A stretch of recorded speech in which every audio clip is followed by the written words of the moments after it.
کہ یہ اللہ نے حد بندیاں کر دی ہیں، اس سے آگے نہیں بڑھنا چاہیے بلکہ اس کے قریب نہیں جانا چاہیے۔ تو تفسیر میں کتابوں، جو تفسیر کی کتابیں ہیں، اس میں یہ درج ہے۔ روزے کے جہاں تک مسائل ہیں، اور بھی بہت سارے مسائل ہیں جو روزے سے متعلق ہیں، اور اصل میں اس کی جو جگہ ہے وہ فقہ کی کتابیں ہیں، فتاوی کی کتابیں ہیں۔ اس کے باوجود بعض مسائل ایسے ہیں جو پیش آتے ہیں تو ان کا تذکرہ بھی فقہائے کرام کرتے ہیں، اور اس کی تفصیلات بیان کی گئی ہیں۔ مثلا ایک مسئلہ یہ ہے کہ روزے کی حالت میں اگر غسل کی ضرورت پڑ جائے تو اس سے روزہ ٹوٹتا نہیں، اور جتنی جلد ہو سکے غسل کر لینا چاہیے۔ البتہ روزے کی وجہ سے ناک میں پانی ڈالنے میں مبالغہ نہ کرے، اسی طرح کلی کرنے میں ایسا غرارہ نہ کرے جس سے پانی حلق کے نیچے اترنے کا خدشہ ہو۔ اس لیے یہ احتیاط ضروری ہے۔ اور روزے کا جو لوگ روزہ نہیں رکھ سکتے ہیں وہ روزے کا فدیہ دیتے ہیں۔ فدیہ کس وقت دے؟ تو ظاہر ہے کہ جیسے ہی روزوں کا فدیہ رمضان کا مہینہ شروع ہوتے ہی ادا کیا جا سکتا ہے، اور یہ بھی کر سکتے ہیں کہ رمضان شروع ہوتے ہی پورے مہینے کا ایک ساتھ دینا بھی جائز ہے۔ البتہ فدیہ ادا کرنے کے سلسلے میں یہ بات ملحوظ خاطر رہنی چاہیے کہ روزوں کا فدیہ اسی وقت جائز ہے جب کسی کے ذمے قضا روزے باقی ہوں اور اس کا انتقال ہو جائے، یا وہ اس قدر بیمار ہو جائے کہ صحت یاب ہونے کی امید نہ ہو، یا اس قدر عمر رسیدہ ہو کہ پھر وہ روزہ رکھنے کی توانائی اور صلاحیت اور کرنے کا، لوٹنے کا کوئی جو ہے کہ امید نہ ہو، تو وہ قضا روزوں کا فدیہ اس کی طرف سے ادا کیا جائے گا۔ یہ اس وقت ہے جب کہ کسی کا انتقال ہو جائے اور اس نے وصیت کیا ہے تو اس کے مال میں سے فدیہ ادا کیا جائے گا۔ وصیت اس نے نہیں کیا ہے تو جو قریبی وارثین ہیں، رشتہ دار ہیں، وہ اپنی طرف سے اس کے لیے کفایت کریں اور ادا کریں۔ اب اگر مسئلہ یہ ہے کہ ایک شخص ابھی زندہ ہے اور زندگی میں سخت بیمار ہے اور وہ روزہ نہیں رکھ سکتا ہے، یا یہ کہ ایک دو روزہ رکھتا ہے پھر روزہ نہ رکھنے کی جو ہے اس میں آ جاتا ہے حالت میں، تو کہتے ہیں ایسے شخص کے لیے ضروری ہے کہ اگر وہ فدیہ دے بھی چکا ہے، جب توانائی اور طاقت واپس آ گئی تو اسے روزہ قضا کرنا اس کے لیے ضروری ہے۔ البتہ اگر کوئی شخص روزہ رکھنے پہ بالکل قادر نہیں ہے اور صحت مند ہونے کے امکانات باقی نہیں ہیں تو وہ فدیہ ادا کرے گا، اور ہر صدقہ فطر کے اور ہر گویا فدیہ صدقہ فطر کی ایک مقدار ادا کرنا ضروری ہے۔ اور ظاہر ہے کہ جس طرح جنس دے سکتا ہے، یعنی گندم دے سکتا ہے، کھجور دے سکتا ہے، اسی طرح اس کی قیمت بھی ادا کرنا ہے۔ بلکہ فقہا نے لکھا ہے کہ قیمت ادا کی جائے تو زیادہ بہتر ہے، چونکہ اگر محتاج اور فقیر کو ضرورت جس چیز کی بھی ہوگی وہ پیسوں سے اس کی تکمیل کر لے گا، لیکن اگر اس کے گھر آپ گندم پہنچا دیں گے، 1.25 کلو یا 1 کلو 600 کچھ گرام اگر آپ نے گندم پہنچا دیا، اور اس کو ضرورت ہے افطار میں کچھ کھانے کی، تو وہ صرف گندم کیا کرے گا؟ اب وہ اس کو لے جائے گا، بیچے گا، بیچنے کے بعد پیسے لے گا، تو اس میں اس کا خسارہ بھی ہوگا، مشکلات بھی ہوں گی۔ اس واسطے اگر پیسے کی شکل میں فدیہ ادا کیا جائے اور صدقات ادا کیے جائیں تو یہ زیادہ بہتر ہے۔ اور جیسا کہ میں نے بتایا تھا کہ آج کے دور میں بہت سارے آزار ہیں کہ جوانی اور اچھی عمر میں بھی بعض خطرناک موذی مرض لاحق ہو جاتے ہیں، تو عام طور پہ پھر صحت مند ہونا جو ہے مشکل ہوتا ہے۔ تو ایسے شخص کی طرف سے بھی وہ فدیہ ادا کیا جائے گا تاکہ وہ بری ذمہ ہو سکے۔ اللہ یہ کہ اگر توانائی اور طاقت واپس آ گئی تو پھر ان کے لیے ضروری ہے کہ وہ اثر نو پھر وہ روزہ رکھیں، یعنی قضا کریں۔ ایسا نہیں ہے کہ اگر وہ فدیہ دے چکے ہیں تو وہ فدیہ دینا ہی کافی رہے گا، بلکہ قضا کرنا ضروری ہوگا۔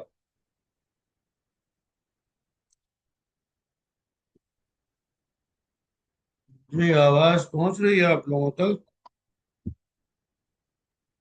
جی الحمدللہ پہنچ رہی۔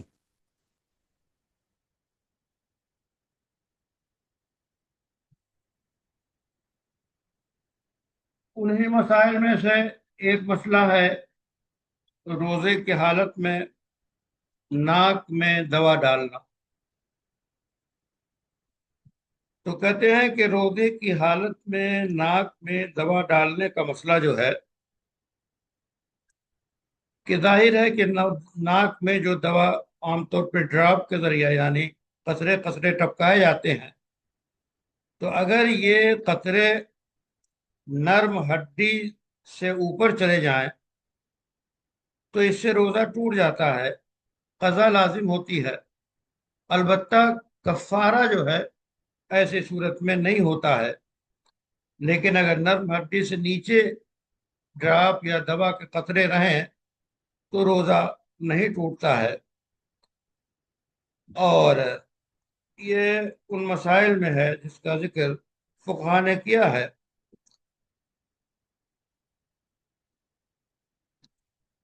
اور ایک مسئلہ اس سلسلے میں اور بھی ذکر کیا، بہت سارے مسائل ہیں۔ آنکھ میں دوا ڈالنے کا کیا حکم ہے؟ تو کہتے ہیں کہ آنکھ میں دوا ڈالنے سے روزہ نہیں ٹوٹتا۔ فقہا نے یہی لکھا ہے، اور جتنے فتاوی معتبر ہمارے ذخیرے میں، یعنی فقہی ذخیرے میں موجود ہیں، تو وہ سب کے سب یہ بتاتے ہیں کہ یہ آنکھ میں قطرے ڈالنے سے روزہ نہیں ٹوٹتا ہے۔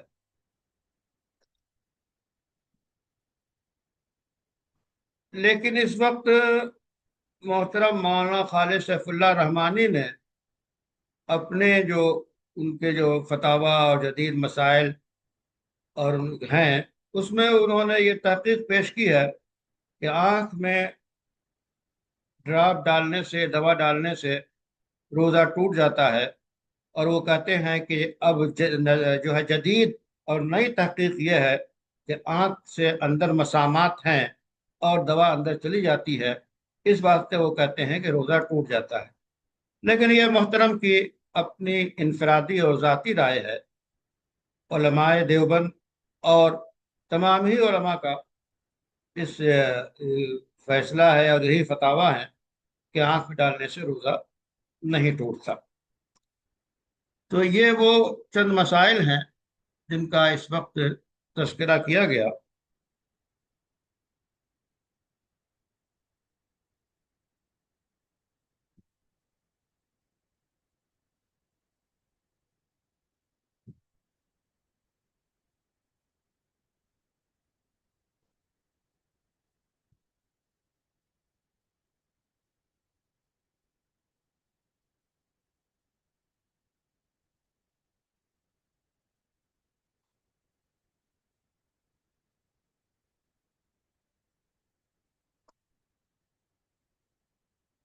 تو رقع کم ہے، اور لوگوں کو میسج نہیں کیا آپ لوگوں نے؟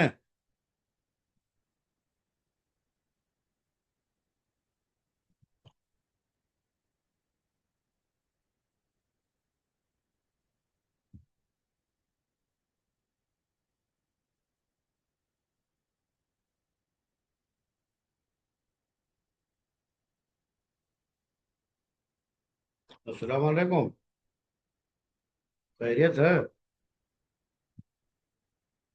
ہماری کلاس تو چل رہی ہے، ختم ہوگی 9:30 بجے۔ جی۔